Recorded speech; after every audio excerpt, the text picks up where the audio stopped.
external, sharing who you are is particularly important for private philanthropy. We should be open. We shouldn't be mysterious to people.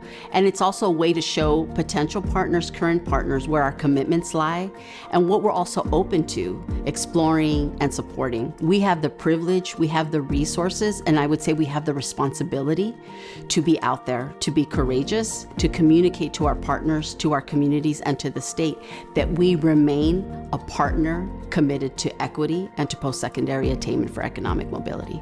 We spent a year listening to the field. We engaged some of our longtime partners and spoke to them. And one of the things they said about us is, like a lot of philanthropy, is you can bring people together. The path through college leads to a career, to stability, and to a life where people don't just survive, but they thrive. Because we really created a space that wasn't about, this is the very specific solution set that we're going to do, you are going to implement the following thing, but instead said, we want to have a conversation about economic mobility and what would it mean for us to move the conversation on post-secondary attainment to one that's fundamentally focused on what learners want and desire when they're on their education journeys. And that's economic mobility, a life for economic freedom. And so to invite others, that means you get people from different parts of our sector, our field, who want to come together and say, well, if I'm being encouraged to think differently and do things differently, well, I'm going to meet different people. And that's really exciting. So in many ways, 2026 looks the same.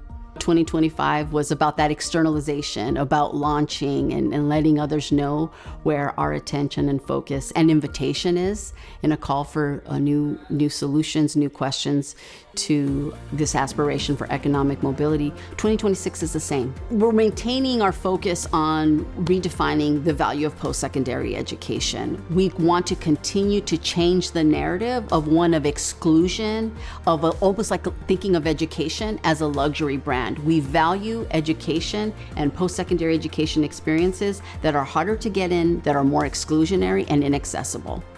We're done with that. The value of education comes in its inclusion, in its making things more affordable, more flexible, and more adaptable for the learners of today. In addition to that, you're going to hear us talk more about emerging models, new ways and new designs for actually meeting those experiences of working learners. And I think that what we have to do in this moment that was really difficult, that, where institutions are being questioned, let's focus on what learners are saying, what people are saying.